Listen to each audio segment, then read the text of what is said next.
लखनऊ के मलिहाबाद में विवादित स्थल पर स्थित मस्जिद में तय समय पर नमाज नहीं हो सकी। निर्धारित समय पर कोई भी नमाजी मस्जिद में नहीं पहुंचा। मौके पर पुलिस का कड़ा पहरा रहा और पहले से ही प्रशासन द्वारा पाबंदी लागू की गई थी।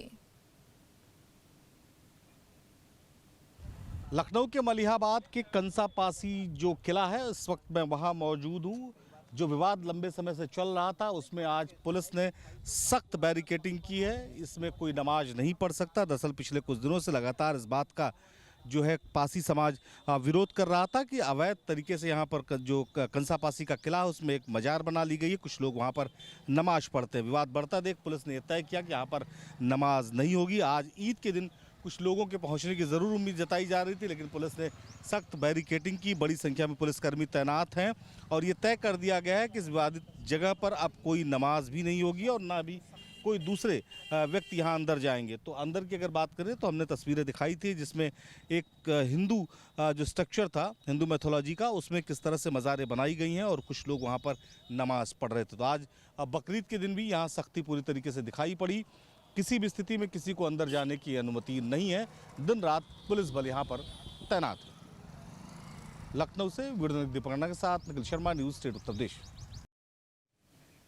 तो कोई भी नमाजी मौके पर नहीं पहुंचा है। हालांकि पहले ये कहा जा रहा था नमाजियों की ओर से कि वो यहाँ पर आएंगे, अलग अलग दावे भी किए जा रहे थे, लेकिन प्रशासन की सख्ती और व्यवस्थाओं के बाद ये दावे कहीं ना कहीं हवा हवाई होते नजर आए हैं। या यूं कहें कि पुलिस प्रशासन की व्यवस्था यहाँ पर चाक चौबंद और पूरी तरीके से चौकन्नी नजर आ रही है। खबर पर अधिक जानकारी के साथ संवाददाता निखिल हमारे साथ जुड़ चुके हैं, तो निखिल के पास हम चलते हैं। निखिल, इस समय तस्वीरें क्या है वो दिखाइए और जिन लोगों की ओर से दावा किया जा रहा है उन लोगों का आप क्या कहना है? किस प्रकार वो ये माने कि प्रशासन की ओर से जो व्यवस्थाएं की गई हैं उन्हें मानने में ही उनकी भलाई है?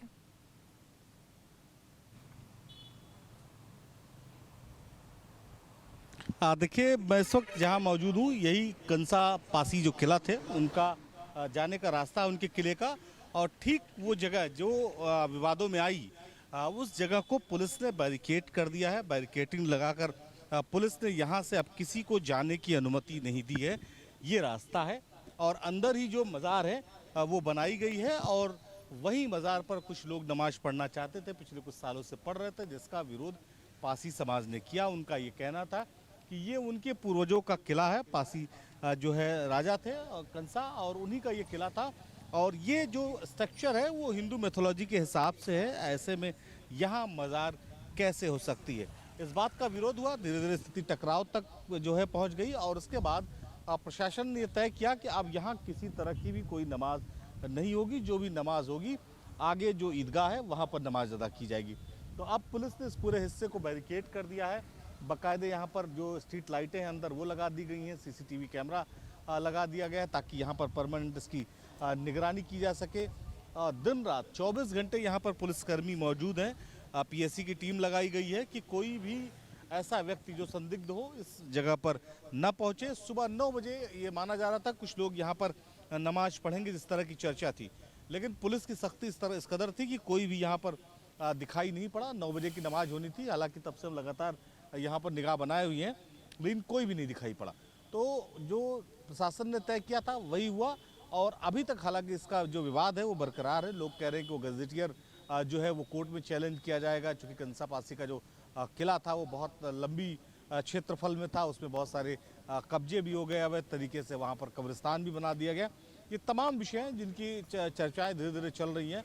अब सारा निर्णय प्रशासन को लेना है कि आखिर ये जो दस्तावेज है उनके पास उसके आधार पर ये किसकी ज़मीनें हैं, यहाँ पर कोई मंदिर था या कोई मस्जिद थी, जो भी परिस्थिति होगी अब इसको प्रशासन तय करेगा। जी, तो बिल्कुल तमाम तरीके की व्यवस्थाएं चाक चौबंद यहाँ पर देखने को मिल रही हैं। और इसी के साथ निखिल ये भी आपसे समझना चाहेंगे, इस समय देखिए पूरे यूपी की मैं बात करूं या फिर लखनऊ की खास तौर पे अगर मैं बात करूं तो शांतिपूर्वक ये त्योहार जो है वो बनता हुआ नजर आ रहा है। कड़ी निगरानी जो यहाँ पर की गई है उस निगरानी का असर किस प्रकार?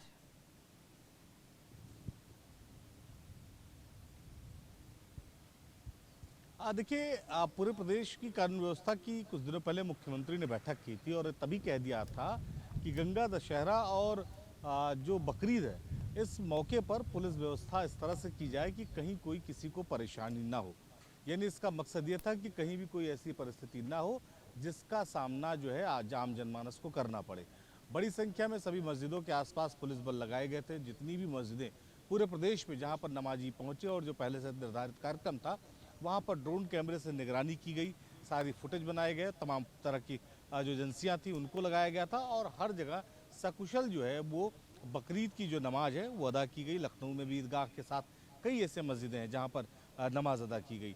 तो प्रशासन पूरी तरीके से चौकन्ना था और उसने इससे पहले जो पीस कमेटियाँ होती हैं, खास करके जो इस्लामिक धर्मगुरु हैं, उनके साथ चर्चा कर ली थी कि कैसे नमाज होगी। जहाँ ज़्यादा भीड़ होगी वहाँ 2 पालियों में होगी, सड़क पर कोई नमाज नहीं पड़ेगा। तो पूरी सिचुएशन को जो है पहले ही तय कर लिया गया था और शायद यही वजह है कि उत्तर प्रदेश में कहीं इस तरह का कोई विवाद सामने नहीं आया। जी बिल्कुल निखिल, शुक्रिया तमाम जानकारी को दर्शकों तक पहुंचाने के लिए। और वहीं सहारनपुर में कड़ी सुरक्षा व्यवस्था के बीच बकरीद की नमाज शांतिपूर्वक संपन्न हो गई है। मुख्य ईदगाह सहित दूसरी और मस्जिदों में नमाज पढ़ी गई। कहीं कोई भी सड़क पर नमाज पढ़ता नजर नहीं आया। डीएम, डीआईजी, एसएसपी खुद कई इलाकों में पुलिस बल के साथ गश्त करते नजर आए। आला अधिकारी ने मुख्य ईदगाह पर मौजूद रहकर सुरक्षा व्यवस्था का जायजा लिया। सहारनपुर परिक्षेत्र के तीनों जनपदों में मेन ईदगाहों पर नमाज हो चुकी है। देवबंद में भी जो हमारी मेन 3 जगह है वहाँ पर नमाज पूर्ण हो चुकी है और सबसे अनुरोध भी किया जाता है आप लोगों के माध्यम से कि प्रशासन के द्वारा दिए गए समस्त निर्देशों का। आज हम लोग जो सहारनपुर की मेन ईदगाह है वहाँ पे है और मैं हूँ, हमारे वरिष्ठ पुलिस अधीक्षक महोदय भी यहाँ पे हैं। बहुत ही सही तरीके से यहाँ पे आज की नमाज जो संपन्न हुई है। शहर में देखा जाए तो काफ़ी साफ सफाई है और ट्रैफिक बहुत ही स्मूथ चल रहा है। सभी लोगों ने बहुत ही अच्छी तरीके से जहाँ पे उनके डेजिग्नेटेड प्लेसेस थे वहाँ पे नमाज अदा की है और इस अवसर पे मैं सभी जनपद वासियों को बहुत ही शुभकामनाएं देता हूँ। आपके मोबाइल पर तुरंत आएगी ब्रेकिंग न्यूज। स्क्रीन पर सबसे पहले दिखेगी बड़ी खबर। देश दुनिया की हर खबर एक जगह। अब आपके मोबाइल पर तुरंत फटाफट इंस्टॉल कीजिए न्यूज नेशन ऐप और रखिए खुद को अपडेट।